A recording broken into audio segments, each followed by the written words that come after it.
Un Pentecostés hoy. Pentecostés, día de la iglesia del Señor. Producción radial de la Corporación Renovación Espiritual Carismática Católica de Boyacá y de la Escuela de Misioneros Juan Pablo II. Ya se derrama el Espíritu de Dios. Un Pentecostés hoy es promover nuestra conversión personal a Jesucristo nuestro Salvador mediante la acción decisiva del Espíritu Santo. Es realizar la nueva evangelización bajo la guía tutelar del Espíritu de Dios para la renovación y mayor edificación de la Iglesia. Director Juan González Torres. Pentecostés, día de la iglesia del Señor. Ya se siente el Espíritu de Dios. Ya se siente el Espíritu de Dios. ¿Quién nace en esta noche, noche de amor? Jesús. ¿Quién llena cielo y tierra de resplandor? Jesús, encanto de mi vida. Que nace soy en un pesebre por mi amor. Tus ojos son luceros que me hechizan y roban con tu mirar mi corazón. Hermanos, muy buenos días. Sean todos bienvenidos a su programa radial Un Pentecostés hoy. Queridos hermanos, en el séptimo día de novena de Navidad, nuestro tema a reflexionar es la conversión a Jesucristo y a su Evangelio para celebrar Navidad. Bienvenidos. Cantad, cantad, cantad, que la noche buena ya se llegó, ya se llegó, ya se llegó. Qué linda, linda noche tan serena, jamás se vio, jamás se vio, jamás se vio, jamás. Oración para todos los días. Benignísimo Dios de infinita caridad, que nos has amado tanto y que nos diste en tu Hijo la mejor prenda de tu amor, para que encarnado y hecho nuestro hermano en las entrañas de la Virgen, naciese en un pesebre para nuestra salud y remedio. Te damos gracias por tan inmenso beneficio. En retorno te ofrecemos, Señor, el propósito sincero de evangelizar y ser evangelizados, para hacer de nuestros hogares verdaderas familias formadoras de personas, educadoras en la fe y promotoras del desarrollo. Te pedimos que esta Navidad, fiesta de paz y alegría, sea para nuestras familias un estímulo, a fin de que viviendo como hermanos, busquemos más y más los caminos de la verdad, la justicia, el amor y la paz. Amén. Cantad, cantad, cantad, que la noche buena ya se llegó, ya se llegó, ya se llegó. Qué linda, linda noche tan serena, jamás se vio, jamás se vio, jamás se vio, jamás. Queridos hermanos, queremos continuar hoy reflexionando estos temas que nos van preparando para vivir verdaderamente nuestra Navidad. En el día de hoy, la conversión a Jesucristo y a su Evangelio para celebrar hoy Navidad. Es importante tener en cuenta que esta disposición que el Señor quiere que cada uno de nosotros tengamos es gracia de Él para cada uno de nosotros. En la Sagrada Escritura y la doctrina de la Iglesia nos propone 10 pasos para una auténtica conversión a Dios. El primer paso es la oración. El Santo Padre Juan Pablo II, en su carta a todos los sacerdotes de la Iglesia, con ocasión del Jueves Santo de 1979, dijo las siguientes palabras: convertirse quiere decir orar en todo tiempo y no desfallecer. La oración es en cierta manera la primera y última condición de la conversión, del progreso espiritual y de la santidad. Démonos cuenta que es importante pedirle a Dios la gracia de nuestra conversión, porque nosotros sin Él no somos nada. Lo sigue diciendo el Papa también: se equivoca quien piense que el común de los cristianos se puede conformar con una oración superficial, incapaz de llenar su vida. Por eso hace falta pues que haya una educación en la oración para que se convierta de alguna manera en un punto determinado de toda la vida cristiana. ¿Cuánto ayudaría no solo en las comunidades religiosas, sino también en las parroquias? Nos esforzáramos más para que todo el ambiente espiritual estuviera marcado por la oración. Que esta Navidad nos ayude a vivir más a plenitud nuestra oración personal, nuestra oración familiar. Así como en familia estamos para repartir regalos, para celebrar una cena, para compartir muchas experiencias, qué bueno también que en esta Navidad la oración esté marcada en nuestra vida familiar. Por eso estamos pidiéndole a Dios esa gracia. Dice desde la palabra de Dios que la oración es una gracia que Dios nos da a cada uno de nosotros para nuestra conversión.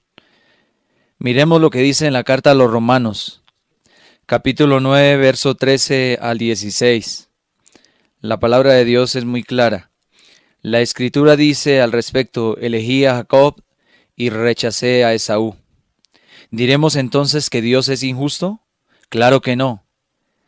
Dice, sin embargo, Moisés: seré misericordioso con quien quiera hacerlo y me compadeceré de quien quiera compadecerme. Debemos concluir que lo importante no es querer o llegar primero, sino que Dios tenga misericordia. En la Escritura dice a Faraón: te hice Faraón con el fin de manifestar en ti mi poder y para que toda la tierra conozca mi nombre. Así que Dios usa de misericordia con quien quiera y endurece el corazón de quien quiere. Palabra de Dios, te alabamos, Señor. Miremos entonces que es importante orarle a Dios para que nos dé la gracia de la conversión, porque procede de Dios. Ya lo miramos entonces que la conversión es gracia de Dios. Por eso el salmista, dolido de su pecado, pide humildemente perdón a Dios. Dios puede salvarte, devolverle la vida, hacer que pueda ofrecer el verdadero sacrificio. Y dice el salmista: un espíritu contrito que se ha dejado de pretensiones. Todos tenemos la necesidad de orar para pedirle al Señor la gracia de nuestra conversión, la conversión de los miembros de nuestra familia y la conversión a Dios de todos los pecadores. Pero la pregunta es: ¿y quién de nosotros no es pecador? San Simeón, hablando de la necesidad de la oración para la conversión de los hombres, dice lo siguiente: desde el punto de vista de Simeón, el hombre esclavo del pecado yace al borde del camino, paralizado mentalmente, siendo un horrible espectáculo para los que tienen ojos y lo ven, incapaz hasta de ir al médico por sí mismo. Solo puede esperar que algún médico caritativo que aparezca en su camino sea un intermediario y amigo de Dios y que intervenga para reconciliarlo con él. Simeón sostiene que el hombre por sí mismo no puede trabajar para conseguir su metanoia, o sea, su conversión radical. Está totalmente desvalido. Si por fortuna se encuentra con un amigo de Dios, debe confiar en él y obedecerle sin reservas.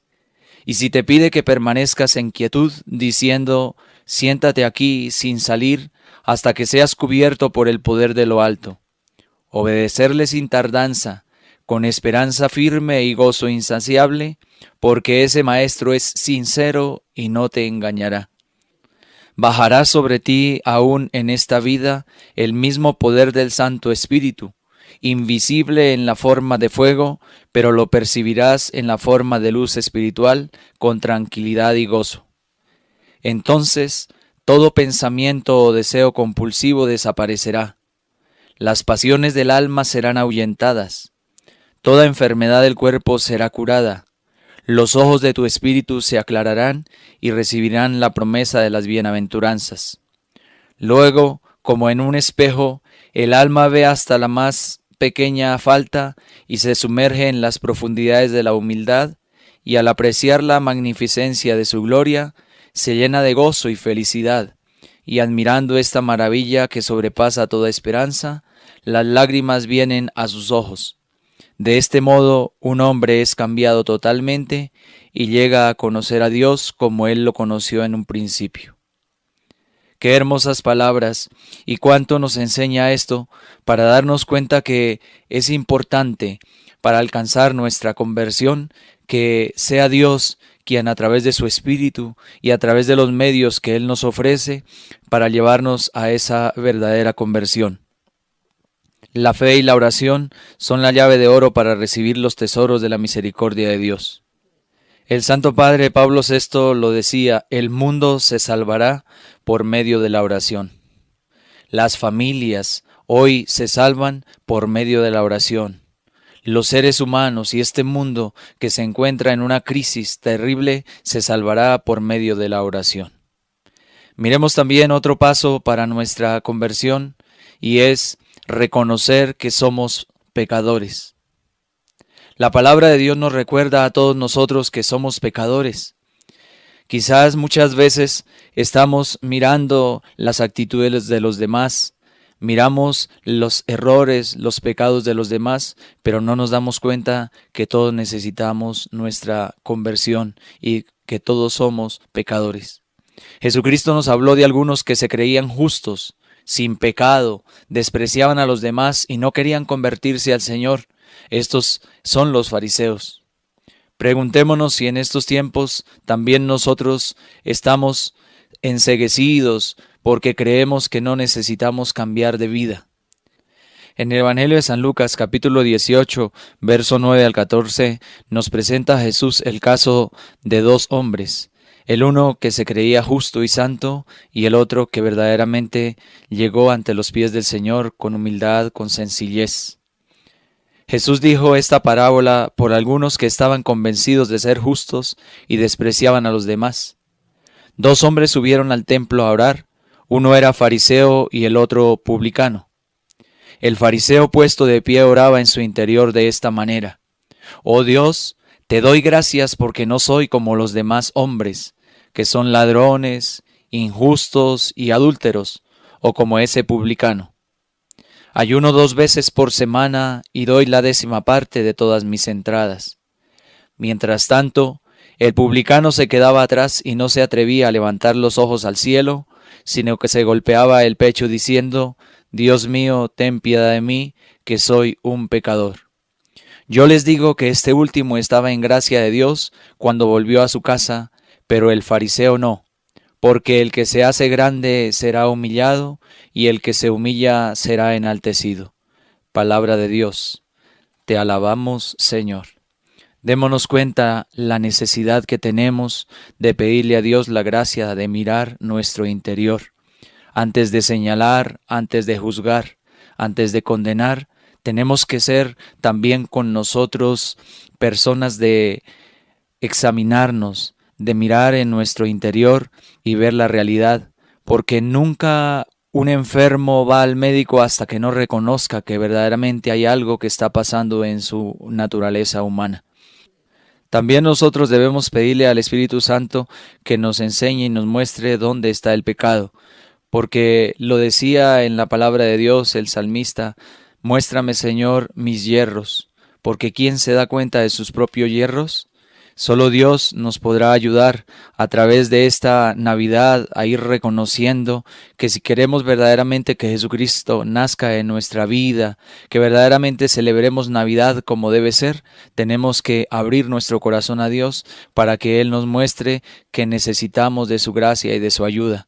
Para eso es que Jesucristo viene a nacer en esta Navidad, para ayudarnos a la gracia de nuestra conversión. Miremos también otro paso para seguir creciendo y poder seguir progresando en nuestra vida de conversión, en nuestra vida de salvación día tras día. Y es que después de reconocer que somos pecadores, arrepentirnos de todos nuestros pecados. Dice en el libro del Apocalipsis, capítulo 2, verso 4 al 5, pero tengo contra ti que has perdido tu amor de antes. Date cuenta pues de dónde has caído. Arrepiéntete y vuelve a tu conducta primera. Si no, iré donde ti y cambiaré de su lugar tu candelero, si no te arrepientes. Qué importancia de no quedarnos ahí en nuestra caída. Sería terrible cuando el ser humano se cae en un hueco y no busca salir de él. Arrepiéntete pues y conviértete, para que sean borrados sus pecados, así el Señor hará llegar el tiempo de alivio. Era la expresión de Pedro allí aquel día en Jerusalén. El Santo Padre Juan Pablo II habló en su carta encíclica Dominum et Vivificantem sobre la necesidad del arrepentimiento para una verdadera conversión. Dice así: bajo el influjo del Paráclito se realiza por lo tanto la conversión del corazón humano, que es condición indispensable para el perdón de los pecados. Sin una verdadera conversión que implica una contrición interior y sin un propósito sincero y firme de enmienda, los pecados quedan retenidos, como lo afirma Jesús y con él toda la tradición del Antiguo y del Nuevo Testamento. Después de que me haya arrepentido, viene el otro paso, o sea, ya vamos en el cuarto escalón de este seguir creciendo en nuestra vida de conversión, y es el propósito de enmienda. Ya lo escuchábamos que sin una verdadera conversión, que implica una contrición interior, y sin un propósito sincero y firme de enmienda, los pecados quedan retenidos. ¿Qué significa enmienda? ¿O qué es el propósito de enmienda? Pues es una corrección de un defecto o error. Es la rectificación perceptible de nuestros errores. Es la satisfacción y pago del daño que se ha hecho. Es apartarse de esos malos actos. También es hacer el propósito de dejar de pecar. Propósito de enmienda es la firme resolución de no volver a ofender a Dios. Es cambiar mi conducta. Terrible sería aquel niño que no sabe lo que es quemarse y después de que se quema allí metiendo la mano en una vela, volver a caer en ese error. Seguramente que no.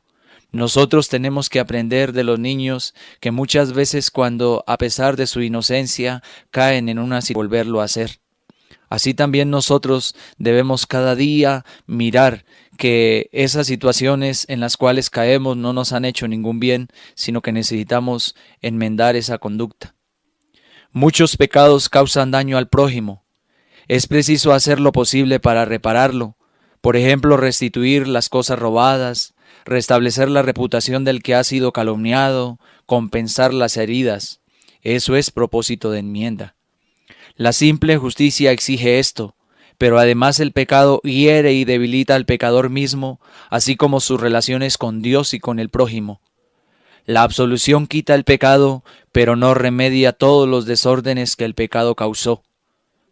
Liberado del pecado, el pecador debe todavía recobrar la plena salud espiritual. Por lo tanto, debe hacer algo más para reparar sus pecados. Debe satisfacer de manera apropiada o expiar sus pecados. Esta satisfacción se llama también penitencia. Lo dice el Catecismo de la Iglesia Católica en el numeral 1459. La penitencia que el confesor impone debe tener en cuenta la situación personal del penitente y buscar su bien espiritual. Debe corresponder todo lo posible a la gravedad y a la naturaleza de los pecados cometidos. Puede consistir en la oración, en ofrendas, en obras de misericordia, servicios al prójimo, privaciones voluntarias, sacrificios y sobre todo la aceptación paciente de la cruz que debemos llevar. Sigamos en este camino de conversión. Hay otro escalón más que es romper con el pecado, romper las cadenas del pecado para vivir la libertad de los hijos de Dios. Jesucristo en el Evangelio de San Juan, capítulo 8, verso 34, nos dijo: les aseguro que todos los que pecan son esclavos del pecado. Por eso es importante pedirle a Jesucristo que nos dé su libertad, porque el pecado esclaviza.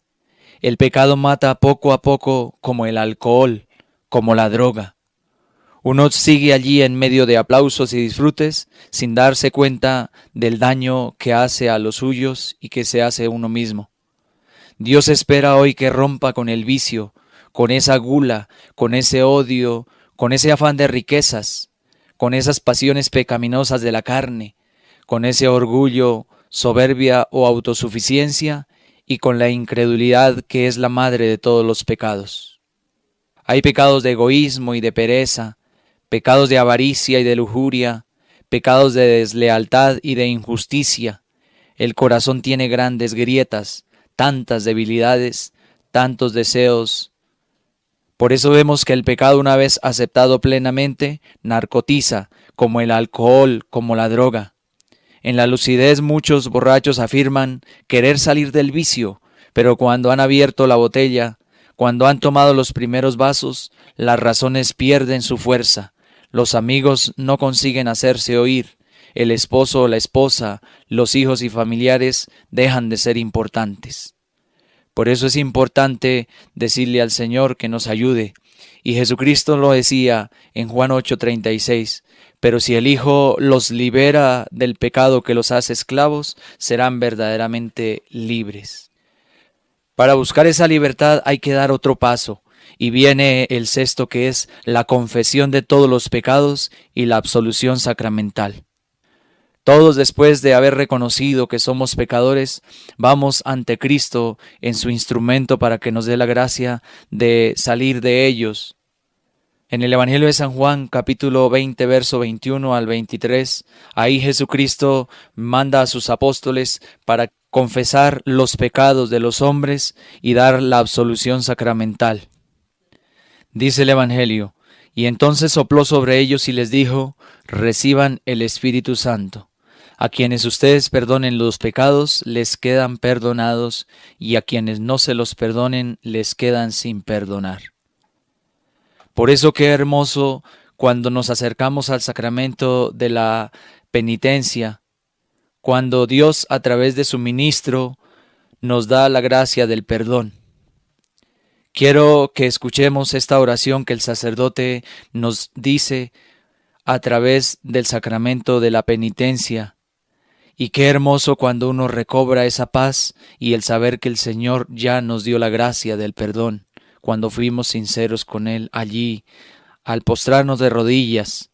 Y dice: Dios Padre misericordioso, que reconcilió consigo al mundo por la muerte y la resurrección de su Hijo, y derramó el Espíritu Santo para remisión de los pecados, te conceda por el ministerio de la Iglesia el perdón y la paz.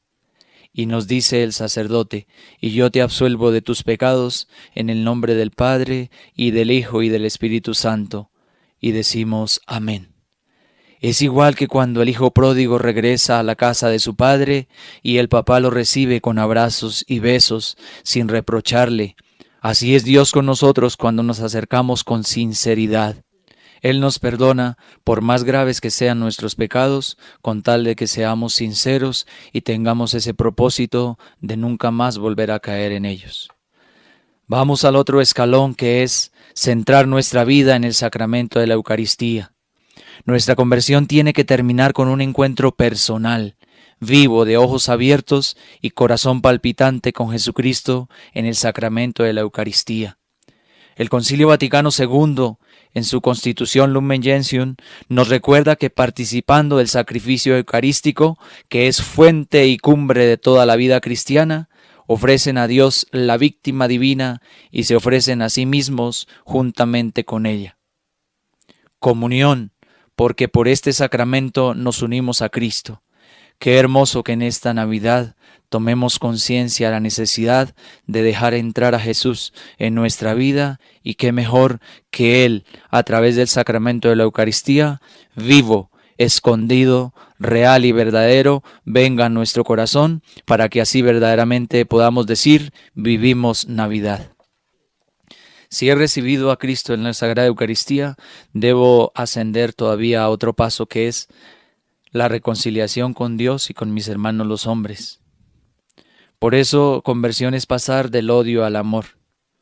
Jesucristo, cuando Saulo estaba persiguiendo a aquellos hermanos en la fe, que les tenía odio en su corazón, Saulo no conocía a Jesucristo, ni lo había reconocido resucitado presente en el corazón de sus hermanos. Por eso dice: el que no ama a su hermano y lo odia, permanece en el reino de las tinieblas. El que no ama a su hermano y lo odia, está también en el reino de la muerte. En 1 Juan 3:15 dice que el que odia a su hermano es un asesino. Y entonces nos hacemos esta pregunta: ¿cómo puedo decir que amo a Dios a quien no veo si no amo a mi hermano a quien veo? Eso es una incoherencia y eso no es sinceridad. Por eso Jesucristo también decía en el juicio de las naciones: porque lo que hiciste con uno de esos mis hermanos, conmigo lo hiciste también. Sin embargo, Jesucristo nos dio el más grande ejemplo allí en la cruz: Padre, perdónalos, porque no saben lo que hacen. Y Él, siendo justo y santo, perdonó a todos sus verdugos. Cuanto más nosotros, que somos pecadores, tenemos la necesidad de perdonar también a nuestros hermanos. Eso es conversión y eso es vivir Navidad. Después venimos ya llegando al último paso: hacer penitencia, obras de satisfacción. ¿Cuál es el significado de esta satisfacción que se hace o de esa penitencia que se cumple? No es ciertamente el precio que se paga por el pecado o el perdón recibido, porque ningún precio humano puede equivaler a lo que se ha recibido fruto de la preciosísima sangre de Cristo. Las obras de satisfacción, que aún conservando un carácter de sencillez y humildad, deberían ser más expresivas de lo que significan. Quieren decir cosas importantes. Por eso qué hermoso que en esta Navidad aprovechemos este tiempo y esta ocasión que Dios nos regala para hacerlo con nuestros hermanos, especialmente los más pobres y necesitados. Quizá hay aquel que no te has fijado en él, pero que Cristo está ahí mirando que tú vivas esta gracia. Que Dios nos bendiga y que Dios les dé la gracia de vivir Navidad. Así sea. Ha nacido en un portal de Belén el niño Dios. Gozos. Niño del pesebre, nuestro Dios y hermano, tú sabes y entiendes el dolor humano, que cuando suframos dolores y angustias, siempre recordemos que nos has salvado. Dulce Jesús mío, mi niño adorado, dulce Jesús mío, mi niño adorado, ven a nuestras almas, niñito, ven, no tardes tanto, ven a nuestras almas, niñito, ven, no tardes tanto. Oh luz de los cielos, sol de eternos rayos, que entre las tinieblas tu esplendor veamos. Oh divino niño, ven para enseñarnos la prudencia que hace verdaderos sabios. Dulce Jesús mío, mi niño adorado, dulce Jesús mío, mi niño adorado, ven a nuestras almas, niñito, ven, no tardes tanto, ven a nuestras almas, niñito, ven, no tardes tanto.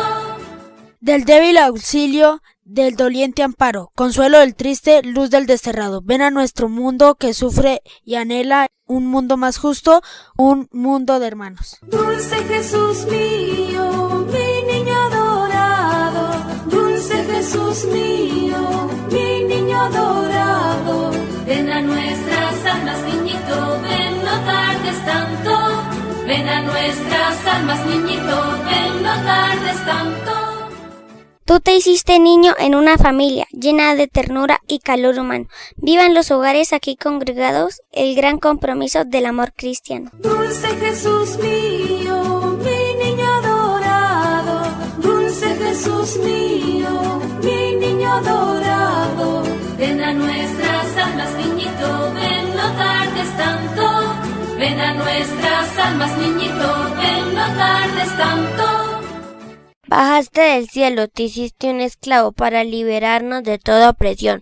Todos somos hijos del Padre Celeste y todos hermanos, familia de Dios. Dulce Jesús mío, mi niño adorado, dulce Jesús mío, mi niño adorado, ven a nuestras almas, niñito, ven, no tardes tanto, ven a nuestras almas, niñito, ven, no tardes tanto. El cielo y la tierra, el hombre y su Dios, en tu amor de niño se integran los dos. Gloria al Dios del cielo y la paz a los hombres es tu buena nueva, nuestra salvación. Dulce Jesús mío, mi niño adorado, dulce Jesús mío, mi niño adorado, ven a nuestras almas, niñito, ven, no tardes tanto, ven a nuestras almas, niñito, ven, no tardes tanto. Haz de nuestro hogar una gran familia, siembra en nuestro suelo tu amor y tu paz. Danos fe en la vida, danos esperanza y un amor sincero que nos una más. Dulce Jesús mío, mi niño adorado, dulce Jesús mío, mi niño adorado, ven a nuestras almas, niñito, ven, no tardes tanto, ven a nuestras almas, niñito, ven, no tardes tanto. Ven Salvador nuestro, por quien suspiramos, ven a nuestras almas, ven no tardes tanto. Dulce Jesús mío, mi niño adorado, dulce Jesús mío, mi niño adorado, ven a nuestras almas, niñito, ven, no tardes tanto, ven a nuestras almas, niñito, ven, no tardes tanto. Oración a la Santísima Virgen. Soberana María, te pedimos por todas nuestras familias. Haz que cada hogar sea fuente de fe, de amor, de comprensión, de ternura, de justicia y de verdadera vida familiar. Que esta fiesta de Navidad que nos reúne alrededor del pesebre donde nació tu Hijo, nos una también en el amor, nos haga olvidar las ofensas y nos dé la sencillez para reconocer en nuestros hermanos los pobres y necesitados la presencia de tu Hijo amado. Amén. Zagalillos del valle venid, zagalillos torcillos del monte llegar, esperando que el Dios prometido ya vendrá, ya vendrá, ya vendrá. Oración a San José. Santísimo José, esposo de María y padre adoptivo del Señor, tú fuiste escogido para hacer las veces de padre en el hogar de Nazaret. Ayuda a los padres de nuestras familias a ser siempre en los hogares imágenes del Padre Celestial a ejemplo tuyo, que cumplan cabalmente la gran responsabilidad de educar y formar a sus hijos, entregándoles con un esfuerzo continuo lo mejor de sí mismos. Ayuda a los hijos a entender y a apreciar el abnegado esfuerzo de sus padres. Amén. Cantad, cantad, cantad, que la noche buena ya se llegó, ya se llegó, ya se llegó. Qué linda, linda noche tan serena, jamás se vio, jamás se vio, jamás se vio, jamás. Oración al Niño Dios. Señor, Navidad es el recuerdo de tu nacimiento entre nosotros, es la presencia de tu amor en nuestras familias y en nuestras comunidades. Navidad es la certeza de que el Dios del cielo y de la tierra es nuestro Padre, porque tú, divino niño, eres nuestro hermano. Que esta reunión junto a tu pesebre nos aumente la fe en tu bondad, nos comprometa a vivir verdaderamente como hermanos, nos dé valor para matar el odio y sembrar la justicia y la paz. Oh Niño Jesús, enséñanos a comprender que donde hay amor y justicia, ahí estás tú y ahí también es Navidad. Amén. Pentecostés, día de la iglesia. Bien, queridos hermanos, así hemos llegado al final de este programa. Les deseamos a todos un feliz día en el Señor. Ya se siente el Espíritu de Dios, ya se siente, ya se siente, ya se siente el Espíritu de Dios.